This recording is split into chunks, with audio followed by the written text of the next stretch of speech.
I'm Evan Landry. And my name is Lily Luo. This is our presentation on the Guide to Electric Transmission Library.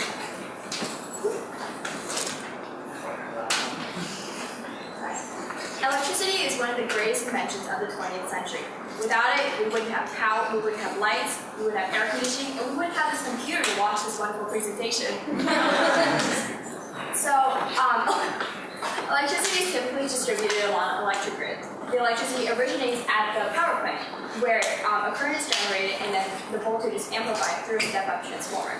Following that, the electricity current is sent through transmission lines, which often run from 10 to 200 miles, distributing the electricity to the many destinations. When the current nears its destination, the voltage will be stepped down with a step-down transformer, sent through a distribution substation, and then finally delivered at the customer's home. PSE&G is currently proposing to upgrade its existing transmission lines to a 500 kilovolt transmission line. This will be called the Susquehanna-Roseland Power Line and will run between Susquehanna, Pennsylvania and Roseland, New Jersey.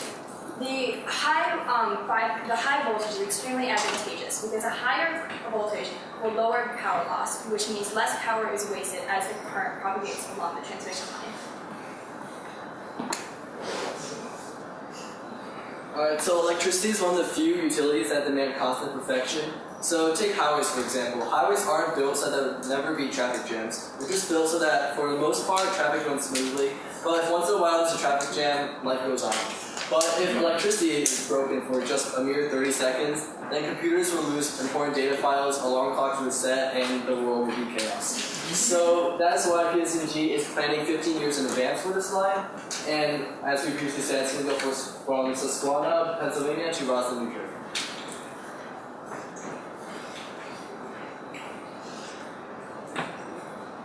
Okay, so the majority of transmission lines today were actually built 85 years ago where there was a lot of bare and neutral land, so routing was an easy task.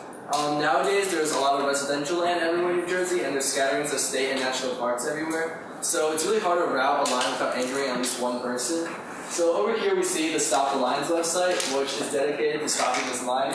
You can see they say stuff like, PSE&G has been misleading the public, this project will have a huge negative impact, and so on. So this is why we're doing this project. So hopefully we'll prevent minimum social resistance, and websites like this will appear in the future. So in analyzing the three routes, we took into consideration different issues. One of them is social issues. We broke them down into general concerns and specific concerns. The general concerns include health, aesthetics, and sound. In health, many people are concerned about the magnetic radiation that you can receive from transmission lines.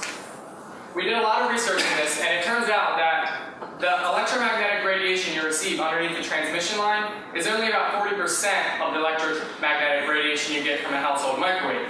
But while we found this research, we still have to take it into consideration because it's such a concern that many people feel. We also took into consideration aesthetics. For lack of a better term, the towers are ugly and people don't want them in their backyard. So we took aesthetics into consideration. And there's also sound. The transmission lines do make a low buzzing sound when you're near them, and that's amplified by the rain when it's wet. So we also took in specific concerns. Concerns that are only appropriate for specific areas. Like in residential areas, the property values decrease when you build a transmission line. Also agricultural areas. When you build an agricultural area, that farmer can't grow crops for that year. There's also state and national parks. It's very difficult to build there because there's such a biological impact with all the habitats there and all the wildlife living there. So along with social issues, we also have financial issues. There's permit costs and construction costs. The permit costs are mainly because we need municipal approval. There's natural reserves that the state and national government want to control. So that costs money, and also it takes a lot of time, and the more time it takes, the more money it costs. There's also the construction costs, which actually outweigh the permit costs a lot. The construction costs include materials. We have the towers, the lines, all the equipment, all that stuff costs a lot of money. There's the labor, there's people out there working on these each day, and transportation. How are we going to get all the materials to the job site each day? And this is a little example of why construction costs so much more than permit costs. So we'll use wetlands as an example. In wetlands, there's no roads leading right up to the job site, So we have to make temporary roads, which we use these utility mats for. Those alone can cost up to $30 million. The wiring for the towers can cost about $1.6 million per mile. The structures can cost several $1 million, and the labor, that can be $14,000 per day. So all of these costs add up a lot. Whereas the permits for the New Jersey Department of Environmental Protection approval, they cost up to $1 million. So while that's a lot of money, we took the construction costs weighted much heavier. In our process to determine which route would be best for the Susquehanna Roads and Transmission Line, we chose to look at the 3 routes originally proposed by PSE&G. Route A is by far the longest of the 3 routes, but it does a good job of avoiding the Delaware Water Gap National Recreational Area. Alternative B is actually the currently existing line for that PSE&G is looking to upgrade.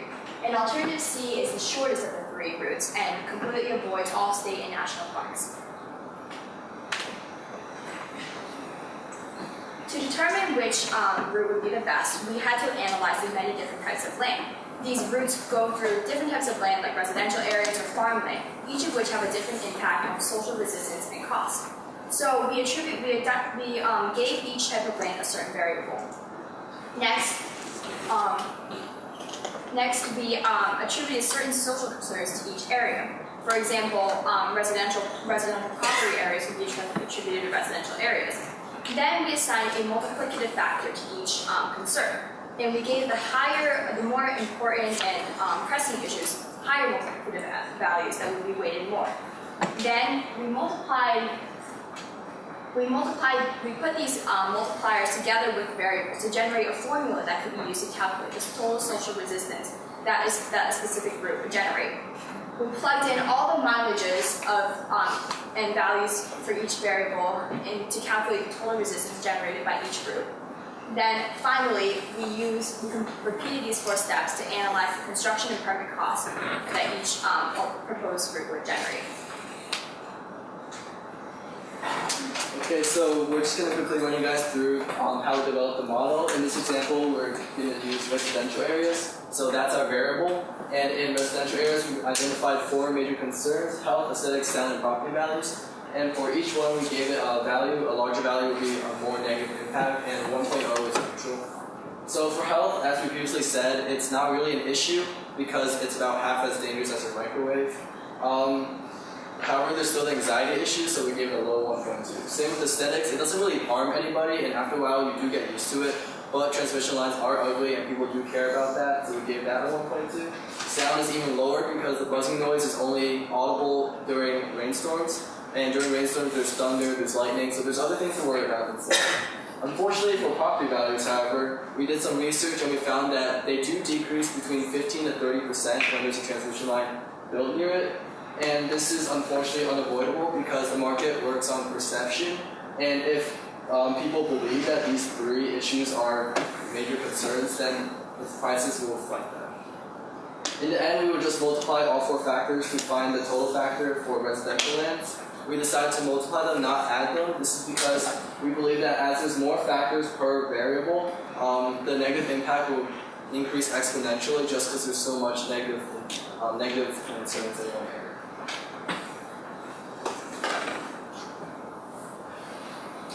So we developed the cost model similarly to the social impact, and we broke it up into permits and construction. We'll use residential areas as an example as well. The multiplier for permits in residential areas is a ×1, only because you do need the approval of municipal government and the residents, but it doesn't cost that much money, so it only has a variable of 1. Construction, however, looks like it's a lot more, but that's only because construction is naturally weighted greater. So, whereas this is a ×8, we'll use wetlands to compare it. We gave wetlands a multiplier of 40 because of all the extra costs included. So this is a relatively low number, and this is because in a residential area, you always have roads leading right up to the job site, so it's easy to get all the machinery there. There's no trees or wetlands, so it makes the labor less intense, and it's overall cheaper to build in residential areas. So this is the result of a social resistance analysis. You can see here that V appears to be shorter because all the bars are lower, but this is actually not true.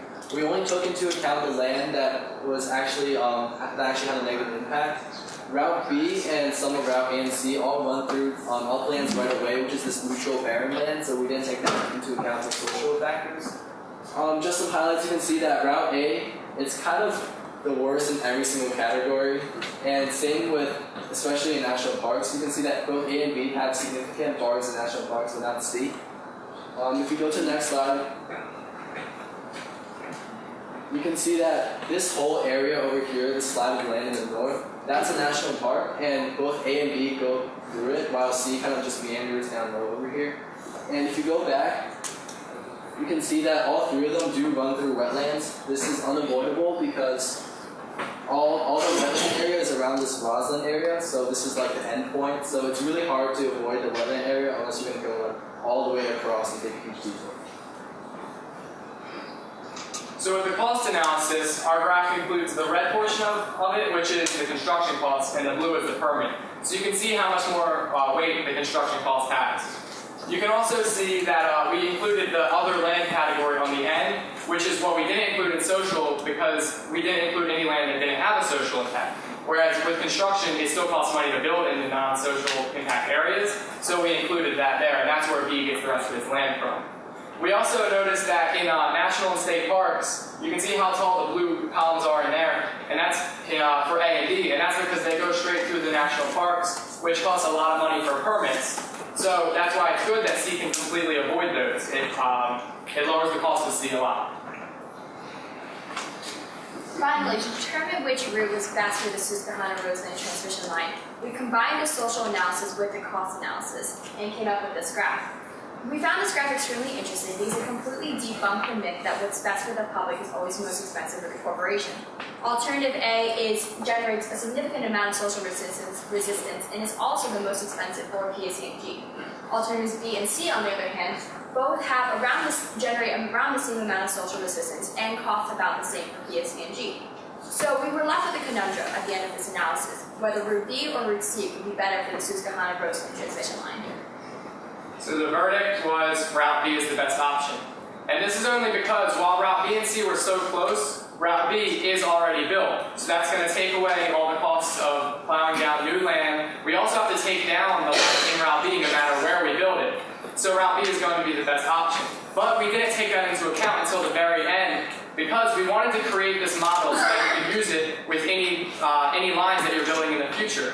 So in the future, we can use this formula and this process for any lines, even if they aren't already built. And we just took the fact that it was already built into effect at the very end. We would like to thank our mentor, Darren and Brian, and PSE&G for sponsoring us and helping us through this project.